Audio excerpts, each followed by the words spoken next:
Welcome back, everyone, as we continue our studies in the Torah. And this week we begin the book of Devarim, which means words. It's the book of Deuteronomy.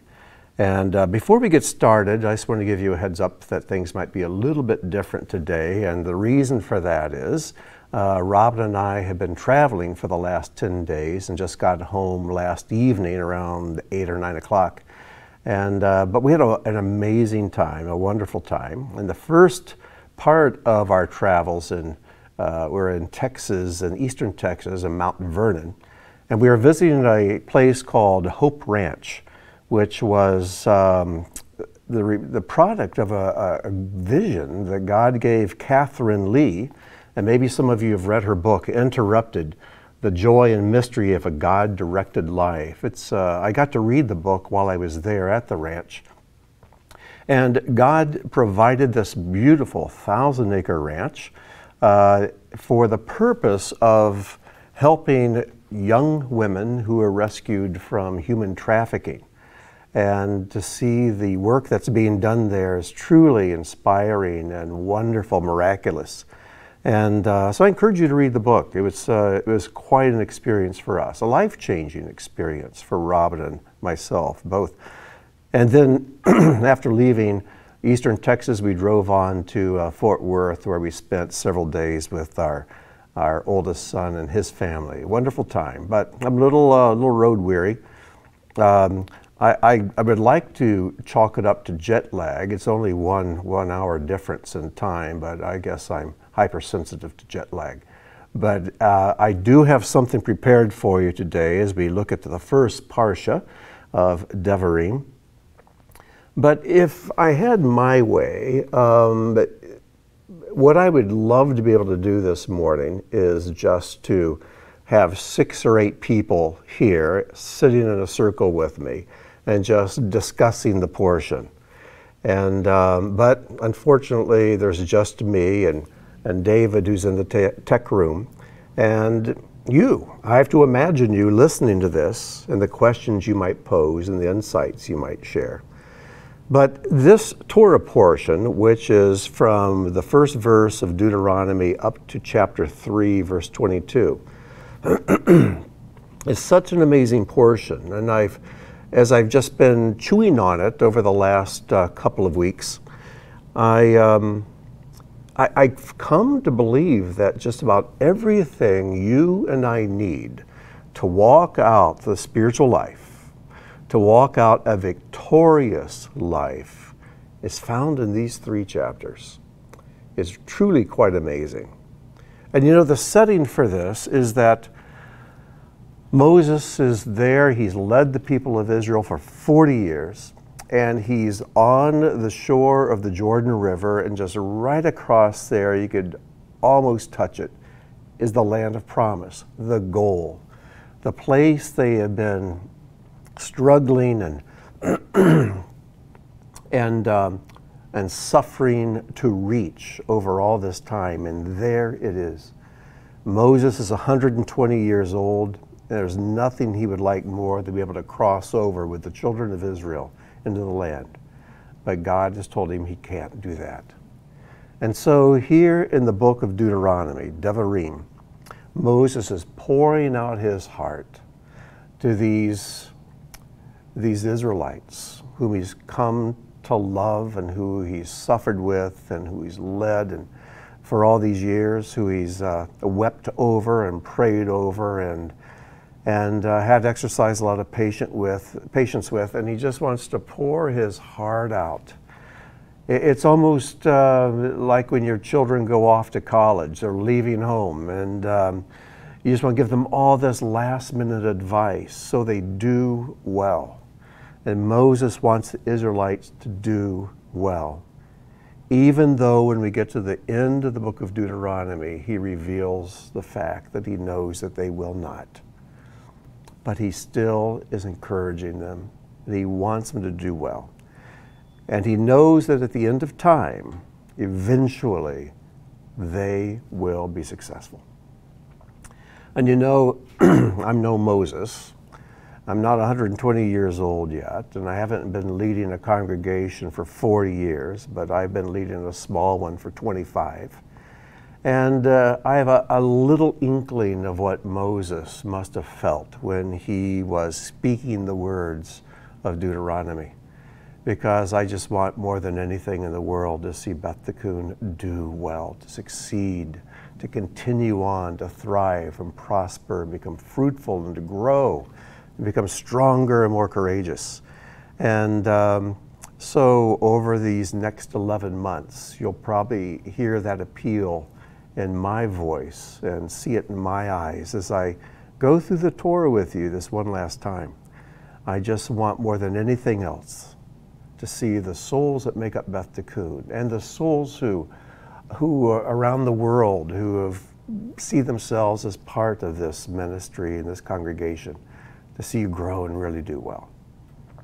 You know, the book of Deuteronomy is quoted more than any other book of the Torah in the apostolic scriptures. More than 80 times the book of Deuteronomy is quoted in the Gospels and in Paul's writings and throughout the New Testament scriptures. And Devarim, Deuteronomy, is sometimes called by the sages Mishneh Torah, or the repetition of the Torah, because Moses reviews so many of the events that have taken place in Exodus, Leviticus, and Numbers. And he reviews many of the laws and adds 70 new laws in this book. So the entire book is Moses speaking. And whether this oration of Moses took place over a period of a few days or a week or a month, we don't know. But it's almost like one long speech. And then at the very end, he goes up to Mount Nebo and dies. So, there's something you really need to keep in mind, and I hope I can express this to you, to set the tone for how we're going to go through Devarim, especially this first portion of Devarim. And it's this. Everything about this book is about preparing the people to go into the land of Canaan. And we, living in the 21st century in the West, we need to have the right mindset about this. Because you might think, well, I'm not going to Israel, I'm going to the land of Canaan to live, and how does this apply to me? What we have to understand is that the land, and when I write the land, I capitalize it, the land. The land is a picture of the spiritual life. It's a land that is a picture of what it's like to live a victorious life with God. And this is what God wants for every single one of us. And as you read about the struggles Israel had to go through to become a people who were capable of entering the land and of remaining there, you're reading about the struggles you and I have to enter this land that is described by the commandments of the Torah, the land where God's kingdom, His kingdom rules reign, the land where His home is found, where the temple is found. It's a place of fruitfulness, a place of victory, a place of holiness and of righteousness. And all the 40 years that have gone into bringing Israel to this point where they're ready to cross is a picture of all the struggles and the preparations you and I have to go through before we can enter this standard, this level of a spiritual life. And one of the reasons I shared Catherine's book with you, Interrupted, The Joy and Mystery of a God-Directed Life, is because meeting her and her husband, I see two people who know what it's like to live in the land. I don't think either of them have actually been physically to Israel, but they know what it's like to live in this land of great adventure where there's a mystery to it and there's a joy about it and there's an unknown that is always just over the horizon, and there's an excitement to go forward and to live with God, to serve Him, and to watch Him work through our daily lives. That's what I want.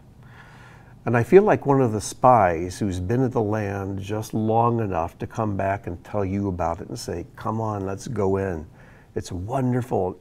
Look at the fruit. Look at the beauty of this place that flows with milk and honey. And let's go in together. Let's conquer this, and let's be the kind of people who God allows into his land. I've made a list of what kind of people can live in the land. And these are some of the things that come to mind. They have to be a redeemed people. The people who went into the land of promise were people who came out of Egypt. They've been redeemed by the blood and the body of the Lamb. And they had been rescued from slavery and from death by God himself. You have to be a redeemed people. Unredeemed people, there's no place for them in the land. They were a tested people. Early on, God says that he sent them the manna, not just to feed them, but to test them, to see if they'd be obedient. And he gave them rules concerning this nourishing bread from heaven. And he sent it to test them. Only a tested people, people who are tested and pass the test, can go into this land. They were a Torah people. He took them to Mount Sinai or Mount Horeb, and there they spent about a year where God gave them the foundation of his Torah. He made a covenant with them, and they built a tabernacle so God's presence could live right in their midst. That was something ordained by God for them to do. And so they were people who had received the Torah. They had not given themselves completely to the Torah yet. It would take another 40 years for them to become a people who were committed and loyal to the Torah. But the Torah had been given to them. They were a broken people. We have to understand something about the wilderness. The purpose of the wilderness is for us to die. Only a people who have truly died to self and have tapped into the new life that's available only through walking with God, the new life that comes through Messiah, only those people can enter the land and stay there. And there's a lot in every single one of us that needs to die. And the wilderness is the place where this happens. The wilderness is a place of graveyards and also of new birth. It's a place of failures, but also of lessons learned. It's a place of defeats, but also of victories. It's a place where a slave people learns to live as a free people. And this comes only through time and suffering and pain. And only a broken people, those who know what it's like to fall, to suffer, and to die, are the kinds of people who God will welcome in to his land. But they had to be a courageous people. And the people who came out of Egypt were not courageous at all. They were faithless, they were weak, they were fickle. They operated completely according to the principle of pain avoidance. They're all so consumed with avoiding discomfort. They were incapable of simply obeying God regardless of the cost. We have to be a courageous people. There's no room in the land of promise for people who are cowardly. We have to be courageous. We have to be brave and fearless. It's for a faithful and trusting people, people who have faith that God can and will do what he's promised, and that he has your and my best interest at heart, that he truly loves us. And whatever we think is best for us is never as good as what God knows is best for us, because he always has our best in mind when he directs our steps. And it's a place for a victorious people. The people have just come off of this victorious battle against Sichon and Og, which is an event that's mentioned 10 times in the Torah, often in great detail. In fact, it's mentioned in the first 3 chapters of this Torah portion. The battle against Sichon and Og is a huge deal in the Bible. It's mentioned more times than the parting of the Red Sea or the leaving of Egypt. It's mentioned more often than so many of the things that we think are the major themes and are major themes, but few of them compare and rise to the level of this particular victory. And you may think, well, why haven't I heard about this so much? How come it's not taught on? Well, that's a good question. I believe the teaching about Sichon and Og, what they represent and our victory over them, is so important that the enemy has done everything he can to blind our minds and to keep this teaching and these principles out of them. So we're going to go over them again, just briefly again this morning. But on the list, you won't see a perfect people. None of us are perfect. We're to be mature, but we are not flawless people. And that's okay. God knows what we're capable of, and He wants us to arise to our fullest potential. And we must remain these kinds of people that you see on the screen if we want to remain in the land of promise. We have to believe His promises if we're going to live in the land of promise. And we have to be people of holiness if we're going to live in the Holy Land. And we have to be a fruitful people if we're going to stay in a land that flows with milk and honey. So we see the warnings in Scripture about how the land will vomit the people out. The land will just spew the people out if they do not remain this. If they won't remain strong and fearless and faithful and trusting and broken, if they won't remain that, the land will just push them out. So, entering the land and remaining in the land requires our vigilance and our utter devotion to God. And if we will do that, we'll discover the mystery and the joy and the abundant life that God wants for us at this level of faith, at this level of living life.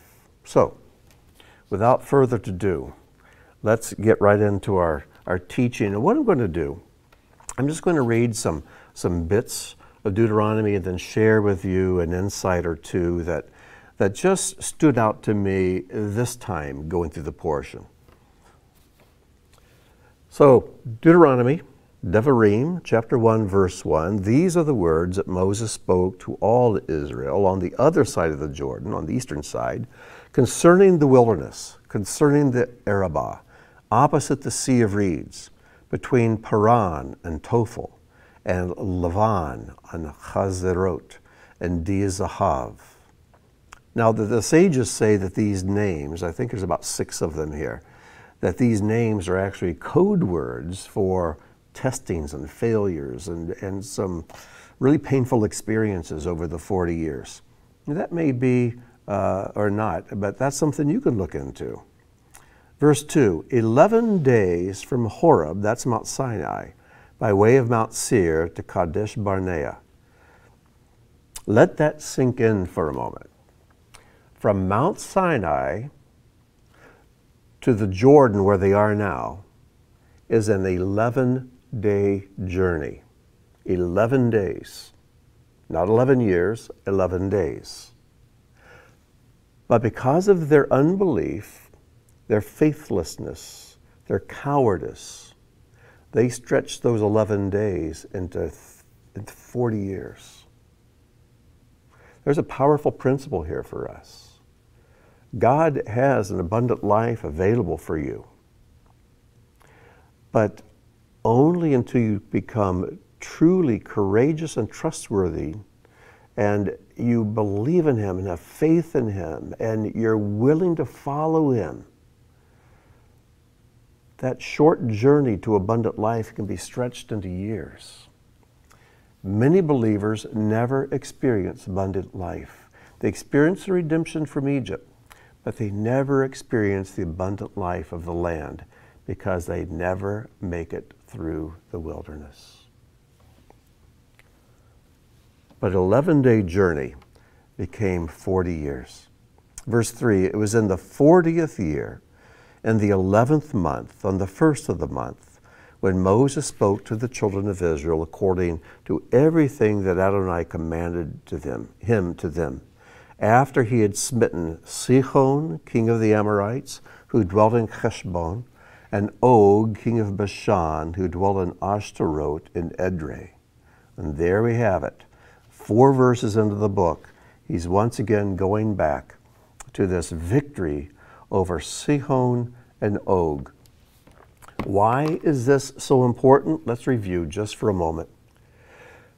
If this is the Jordan River, and the people are coming from the wilderness, crossing the Jordan River to come into the Promised Land, right here on the eastern bank of the Jordan River is where Sichon in the south and Og in the north were like the protectors. And to get into the land of promise, you had to get through them. And that's the same way it is with us today. No one enters the truly abundant life. No one enters the land of promise till they conquer Sichon and Og. Now, who are these guys? Well, if you remember from our study back in Numbers, and twice in Numbers, it's referring to this battle and detailing it. Sichon is a picture of human reasoning. Sichon's name means to sweep away. And we use our human reasoning all the time to sweep away the nonsense of the scriptures, the nonsense of living by faith, the nonsense of the miracles of the Bible. And you hear the world all the time denigrating the Word of God. And you just sweep it away because their intellect is so powerful that none of these things could really happen. That's old, it's outdated, it's outmoded, and you're foolish to believe in it. Just sweep it away because I'm so educated and so intelligent. Og, on the other hand, means round cake. And everything about Og is a picture of the addiction to comfort and ease.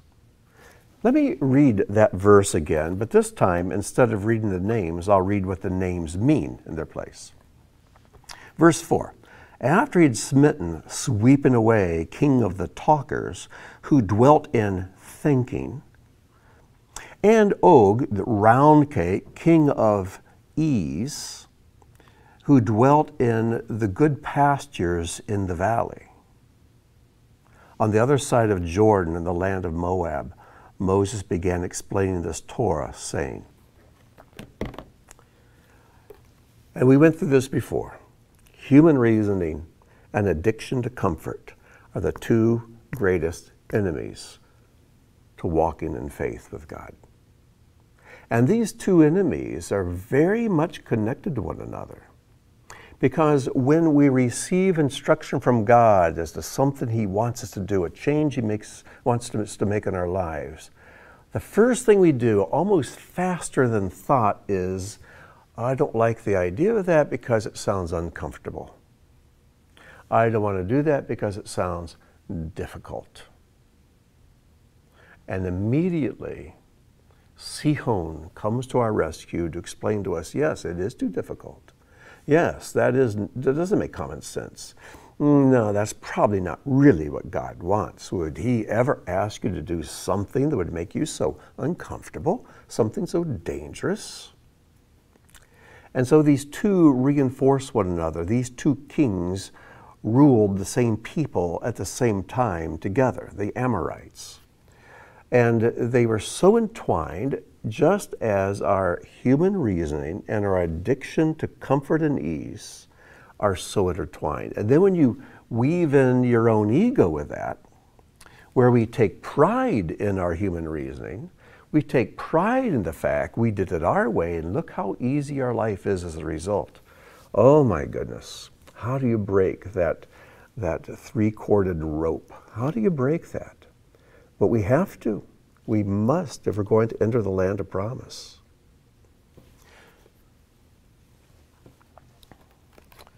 So let's move on down to verse 19. And it says, we journeyed from Horeb, and he's actually backing up now as he's giving some earlier history. We journeyed from Horeb, that's Mount Sinai, and went through the entire great and awesome wilderness that you saw by way of the Amorite mountain, as Adonai our God commanded us. And we came until Kadesh Barnea.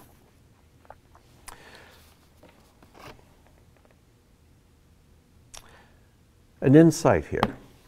There are two things I find in the Bible that are called great and awesome. Gadol v'hanora. Here we see it's the wilderness. But God himself is called Gadol v'hanora, great and awesome. There are many examples of this, but one of them is in Deuteronomy 7, verse 21.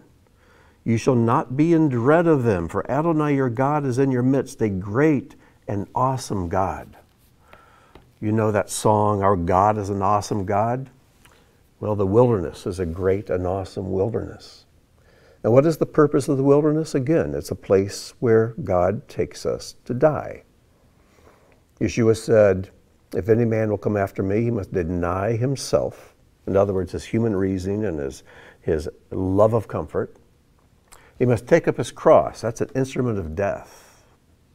And follow me. And as Bonhoeffer said, when God calls a man, he bids him come and die. And if you are not willing to die to your own ways, to your own thinking, to your own human logic, to your addiction to comfort and ease, if you're not willing to die to that, well, you just need to spend some more time in the wilderness until you're good and dead. We all have more dying to do, but it's only through dying that we can begin to experience a resurrection life. There's no resurrection on this side of death, only on the other side. Well, let's continue. We were left off in verse 19, so verse 20. Then I said to you, you have come until the Amorite mountain that Adonai our God gives us. See, Adonai your God has placed the land before you. Go up and possess, as Adonai, God of your fathers, has spoken to you. Do not fear, and do not lose resolve. Don't be afraid. And this next word about don't lose resolve is va'al techat. Techat. Tav, chet, tav. That word really means instead of. So when he says don't be afraid and don't instead of, it doesn't make a lot of sense, but when you really pick it apart and break it down and analyze it, it makes all kinds of sense. Because when you operate in fear, you will always do something wrong instead of what is right. You'll do your will instead of God's will. And so we are not to be afraid. And if we're not afraid, we will not do something instead of what God wants us to do. So it's not to yirah, not to be afraid, and we're not to tachet. We're not to instead of. Because fear will always cause us, if we give in to it, to do our way instead of God's. Verse 22, all of you approached me and said, let's send some men ahead of us and let them spy out the land and bring word back to us, the road on which we should ascend and the cities to which we should come. The idea was good in my eyes. So I took from you 12 men, one man for each tribe. Oh, don't you know, Moses must have wished that he had not listened to them. Said, no, we're not going to do that. We're just going to go on a cross and conquer the land. But he sent in 12 spies. And verse 24, they turned and ascended the mountain, came until the valley of Eshcol and spied it out. They took in their hands from the fruit of the land and brought it down to us. They brought back word to us and said, good is the land that Adonai our God gives us. And if only they'd stopped there, everything had been fine. They went on. Verse 26, Moses says, but you did not wish to ascend. Second, and you rebelled against the word of Adonai your God. And third, you murmured in your tents. You didn't want to go up. Seemed too difficult. Seemed too dangerous. Oh, our wives and children, they'll be killed if we go up there. Isn't it amazing how fear turns us into prophets? When we become afraid of something, suddenly we can see everything that will happen if we follow through and go into this scary thing God asks us to do. We all begin to prophesy. We're all going to die. Well, there's something interesting here. What we fear concerning the land will befall us in the wilderness. They didn't want to go into the land because we'll all die. So what did they do in the wilderness? They all died. Whereas if they'd gone through and conquered their fear, they would have all lived. Be careful what you're afraid of. Be careful about feeding your fears. Because God may say, okay, if that's what you're giving your fear to, if that's the God you worship, then I'll let him take control of you. What I mean by that is this. The only thing in Scripture we're told to fear is God himself. And if you give your fear to anything other than God, you have elevated that thing to God. Because you're giving to that thing something that belongs only to God. And in this case, they feared the land. They feared the dangers of the land. They feared death in the land. What they did, they took their own imaginations and elevated them up to God's word. They put God's promises away and put their imaginations in its place. So God said, okay, that's what you imagine happening to you? Great. You're not going into the land. But what you imagine the land doing to you, it'll happen to you here in the wilderness. And over the next 38 years, the people every day were occupied in burying those who were dying.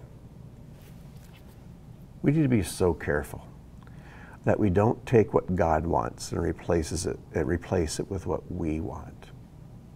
Because we don't know what to want, and he does. He's our creator. He knows what's best for us.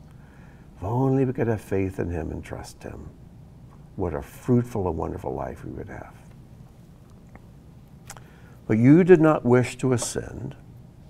And by the way, that word want, that wish, is an interesting word. It's the word ava, aleph, beit, hey. It's the word to want or to desire something. And I just find the word interesting. Let me show you what it looks like in Hebrew. It's aleph, beit. These are the first two letters of the Hebrew alphabet. They spell the word av, father. And then the third letter is the word hey, which is just breath. And it represents the experience of God's Spirit. And you know, when we want what the Father wants, we will experience his breath in our lives. We truly will. You can almost think of this as the Father's breath. Oh, if only we could replace our own will with his. If we could submit our will to choose his will. Even Yeshua had to do this. When he was facing crucifixion, he said, Father, nevertheless, not my will, but yours be done. And that's why we're all here today, worshiping this wonderful God, loving his Son, submitting to the lordship of his Son, and being disciples of our Messiah, Yeshua. Yeshua wants us to live a life like his. And if we will, we have to die to our way of doing things and learn to say yes to his way, even if it's scary. Well, you did not ava to ascend, and you rebelled against the word of Adonai your God. You murmured in your tents and said, because of Adonai's hatred for us did he take us out of the land of Egypt. How you like that? Look what fear does. It takes truth and turns it upside down on its head. Before, they were singing about how God brought them out of Egypt because he loved them. And now that they're afraid, God brought them out of Egypt because he hated them. And he brought us out, he hated us, and he took us out of the land of Egypt to deliver us into the hand of the Amorite, to destroy us. To where shall we ascend? Our brothers have melted our hearts, saying, a people greater and taller than we, cities great and fortified to the heavens, and even children of giants have we seen there. Then I said to you, do not be broken, and do not fear them. Adonai your God, who goes before you, he shall make war for you, like everything he did for you in Egypt, before your eyes. And in the wilderness, as you have seen, that Adonai your God bore you as a man carries his son. God doesn't hate you. He bears you as a man carries his son. Picture a father carrying his infant son. He's not going to allow anything to happen to his son. But we don't trust what God says. We instead trust what we see and what we think and what we hear, rather than trusting the Word of God, a God who cannot lie. And he bore you as a man carries his son on the entire way that you traveled until you arrived at this place. Yet in this matter you do not believe in Adonai your God. Some of the saddest words in the Torah. Verse 33, who goes before you on the way to seek out for you a place for you to encamp, with fire by night to show you the road that you should travel, with a cloud by day. But Adonai heard the sound of your words, and he was incensed, he was angry, he was hot, and he swore, saying, if even a man of these people, this evil generation, shall see the good land that I swore to give to your forefathers, except for Caleb, son of Jephunneh, he shall see it. To him shall I give the land on which he walked, and to his children, because he followed Adonai wholeheartedly. With me as well, Adonai became angry. That Moses is saying, God became angry with me because of you, saying, you too shall not come there. Joshua, son of Nun, who stands before you, he shall come there. Strengthen him, for he shall cause Israel to inherit it. And as for your small children, of whom you said, they will be taken captive, and your children who did not know good from evil this day, they will come there. To them shall I give it, and they shall possess it. As for you, turn yourselves around and journey to the wilderness toward the Sea of Reeds. Why did Caleb and Joshua get to go into the land? Because they were the only two of the 12 spies who said, come on guys, we can do this. Let's trust God. Look what he's done so far. Let's go take this land, this wonderful land, this land of promise. We can do this thing. They lived. The other 10 spies died almost immediately. And then that entire wicked older generation from 20 years old and up died in the wilderness over the following 38 years.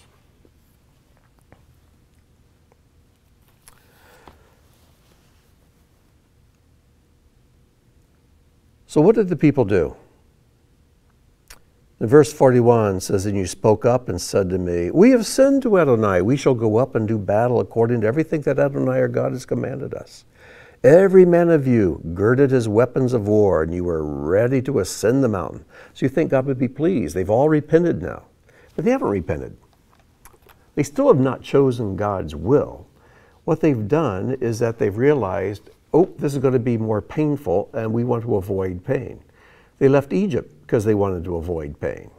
Then they wanted to go back to Egypt to avoid pain. And now that they came up to the Jordan and heard the report of the spies, they decided, we don't want to go in there, and that's to avoid pain. Then when God says, well, you're all going to die here, oh, well, let's go in now to avoid pain. Their MO was pain avoidance, not obedience. And though it may look the same, whereas before they were not ready to go into the land, but now they are, it may look like obedience now, but it isn't. It's simply pain avoidance. It's not wanting to do God's will, it's still wanting to do mine, because I think I know what's best for me. You know, when we read this, a thought came to my mind. If we refuse to follow God into the unknown, the known will become hateful to us. They didn't want to follow God into the unknown, into the land of promise. But then when they realized they would have to stay in the wilderness, in the known, all of a sudden they didn't want it anymore. It became hateful to them. And they continued to complain about the wilderness for the next 38 years as they died there. Oh my goodness. We have to realize that the unknown is unknown only to us. But the unknown is known to God, the one who loves us and carries us as a father carries his son. We don't have to know everything he knows. All we have to know is his heart. All we have to know is that he loves us, and if we follow him, our life will be filled with joy and adventure and success and victory.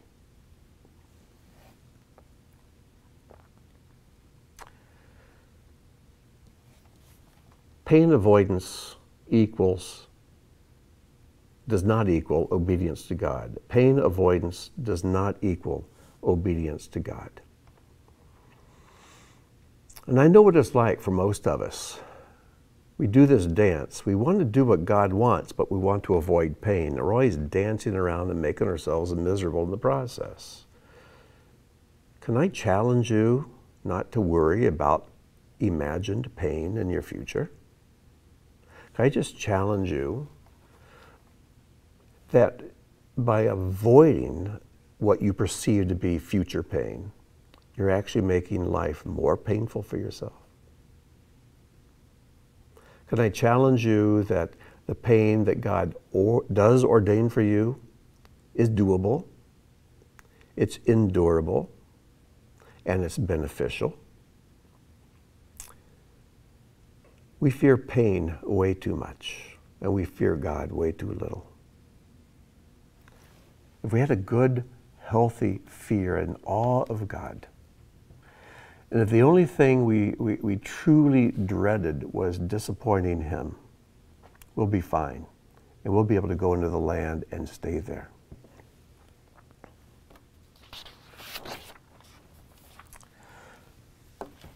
So we continue on, and let's go to, let's read a bit further, verse 41.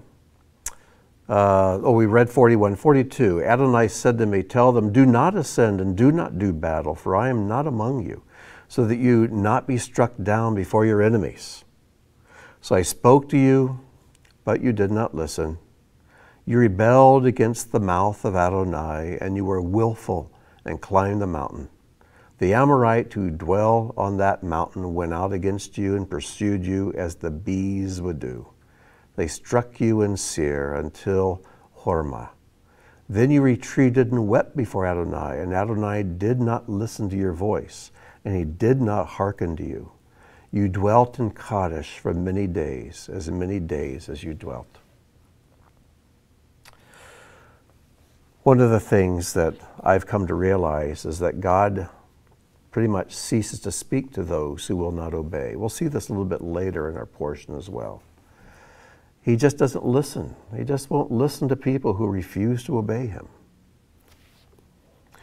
Another thing too, I'm recording this on a Friday morning on July 16th.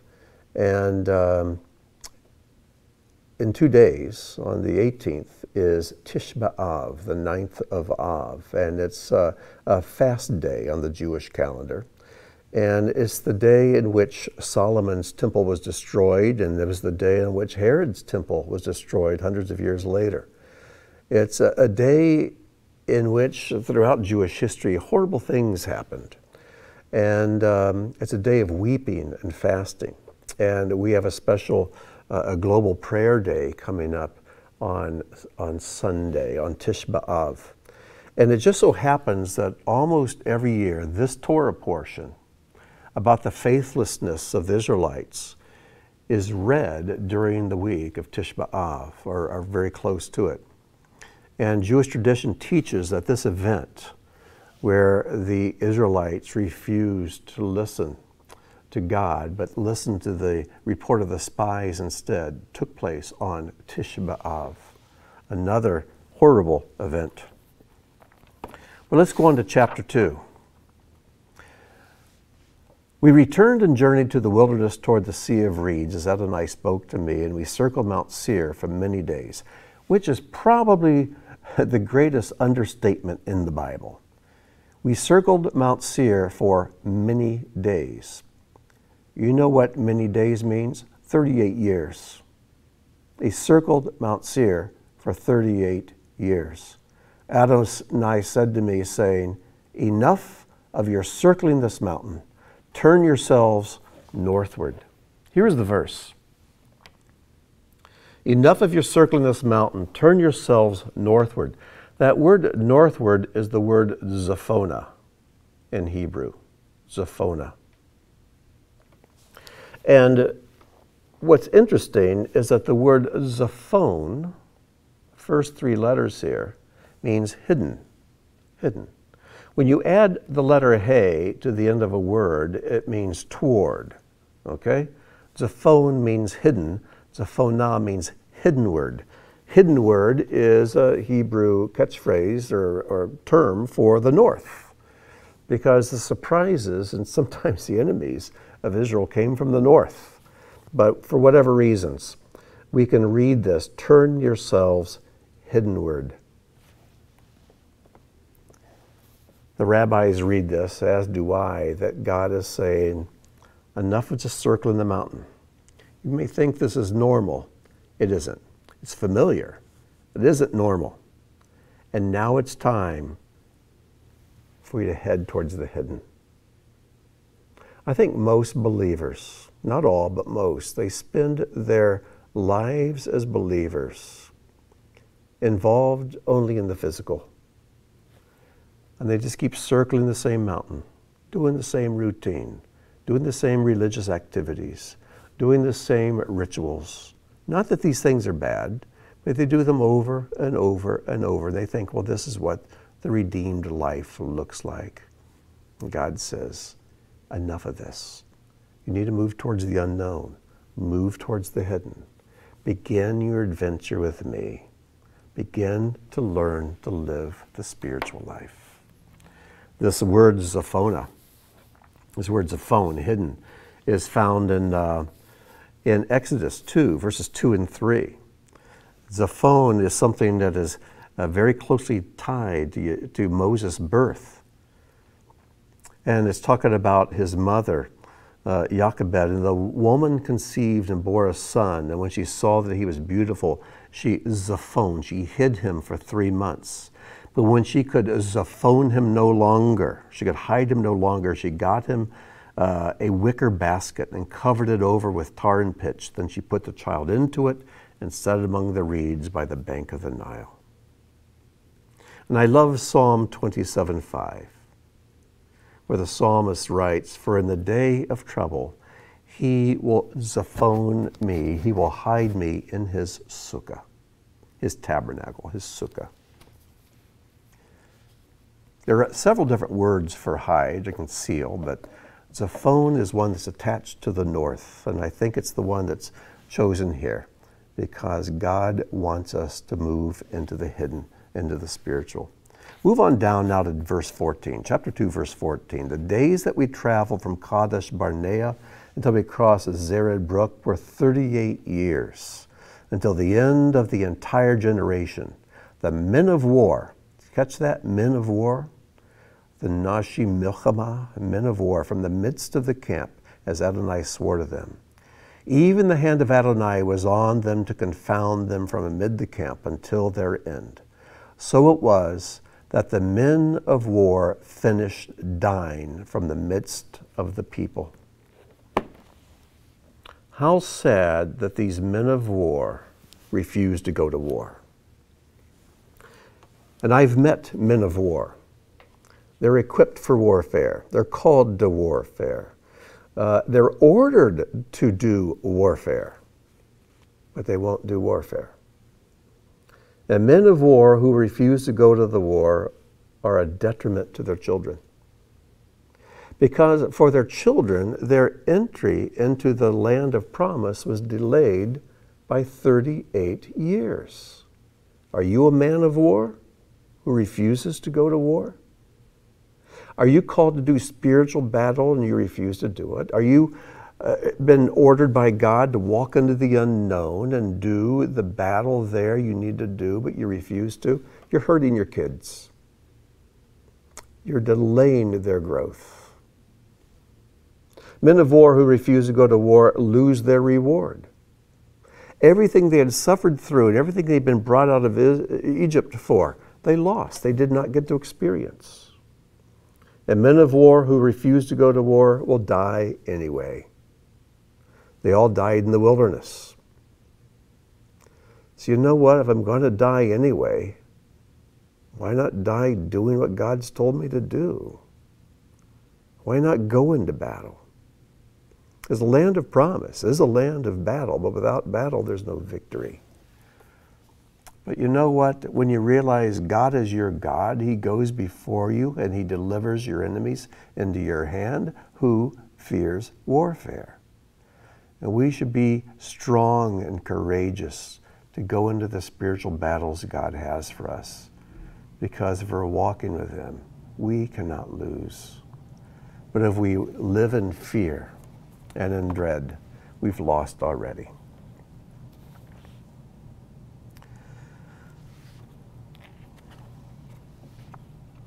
In chapter 3 again, and at the end of chapter 2 and also in chapter 3, God again, and Moses again I should say, is talking about Sichon and Og, going into great detail. But finally, when the people are ready to cross over, you have two tribes, Reuben and Gad. And we look at chapter 3, verse 12. And we possessed that land at that time, the land of Sichon and Og, from Aroer, which is by Arnon Brook, and half of the mountain of Gilead and its cities did I give to the Reubenite and the Gadite. And you read about this back at the end of Numbers. Because after the Israelites had conquered Sichon and Og, which again represent human reasoning and addiction to comfort, Reuben and Gad looked and said, you know what, this is really nice land over here for cattle, and we have a lot of cattle. Human reasoning told them, we should just stay here, not cross the Jordan and take our inheritance there where God has promised, but take it here. It makes sense. Also, it's already conquered, so it's easy. Think about this for a minute. I know people who conquered Sichon and Og in their lives, and after conquering them, they took their place. They did a great battle against something that they struggled with in their faith. They did a great battle against something that was very comfortable and fleshly to them, maybe an addiction. And after they got victory over these things, they relaxed. And once again, sank right back into human reasoning and addiction to comfort. This is tragic. And what Reuben and Gad did is tragic. And then as you read in Numbers, though God allowed Moses to give them their inheritance on the wrong side of the Jordan, the tribe of Manasseh is torn in half. Half of them think, well, if it's okay for them to live over there, I think I would have lived there too. If Reuben and Gad had obeyed God's direction, Manasseh would not have been ripped in two. Oh, we need to be so careful that we, after conquering Sichon and Og, don't become Sichon and Og and damage our testimony and damage the lives of those who look up to us.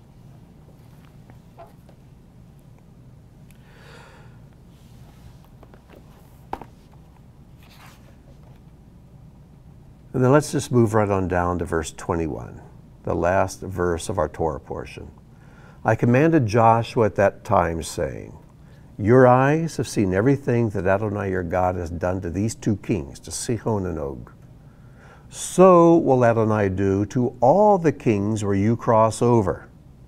You shall not fear them, for Adonai your God, he shall wage war for you.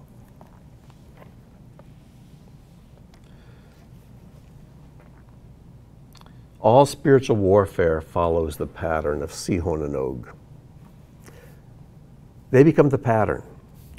Because all spiritual warfare is a matter of overcoming our own human reasoning, overcoming our own addiction to comfort. And what God did to Sichon and Og here, Moses is telling Joshua, you saw what God did. This is the pattern. This is how he's going to deal with all future enemies in the same way. And for me, in every step I take forward into the unknown in obedience to God, there's always a part of my human reasoning that says, this probably isn't a good idea. And there's a part of my flesh that says, oh, do we have to move now? Can I just sit here a while longer? But hopefully, by the age I've reached, I begin to realize that the benefits of following through and not leaning on my own understanding and not leaning upon my own desire for physical comfort, I discovered the adventure that's right around the corner is so worth it. It's so worth it. And if I stay put and do things my own way, I'm going to miss out. I'm going to miss the adventure God has for me. We skipped over one here. And so let's back up to that. In Deuteronomy 2:17, I apologize for getting this out of order, but in 2:17, it says, Adonai spoke to me, saying, and that Adonai spoke to me in Hebrew is Vaydaber Adonai Eli. Vaydaber, and he spoke, Adonai Eli, to me. And there's an interesting footnote in the Chumash that says this. The sages note two things. Verse 17, which says that God spoke to Moses, is juxtaposed with the verse 16, which says that the last stragglers of the generation died, implying that the two are related. Also, the word Vaydaber, and he spoke, which implies the intense face-to-face communication from God that was unique to Moses, was not used. Now get this, that word was not used in the Torah since the failure of the spies. Over and over and over and over and over in the Torah, you read the words Vaydaber Adonai o Moshe, and God spoke to Moses, and God spoke to Moses, and God spoke to Moses, but that word Vaydaber, and he spoke, does not occur between the failure of the spies back in the book of Numbers to this verse here. Why? Verse 16, so it was that the men of war finished dying from the midst of the people. It's like God ceased to speak to those who will not obey. And while there's this kind of rebellion, God remains silent. It's a powerful insight, and I think the sages are on to something there. I want to close with two things. Psalm 81, wonderful psalm. We're not going to read all of it, but I would like to read verses 10 through 16. I, Adonai, am your God, who brought you up from the land of Egypt. Open your mouth wide, and I will fill it. But my people did not listen to my voice, and Israel were not avah. There's that word avah. Were not willing to obey me. So I gave them over to the stubbornness of their heart, to walk in their own devices. So I let them do things their own way. Oh, that my people would listen to me, that Israel would walk in my ways. I would quickly subdue their enemies and turn my hand against their adversaries. I would quickly do that. Those who hate Adonai would pretend obedience to him, and their season will be for an age. But I would feed you with the fat. That's the chalev. That's the word milk, the land that flows with chalev and davash, with milk and honey. I would feed you with the chalev, the fat of the weak, and with the honey, the davash from the rock, I would satisfy you.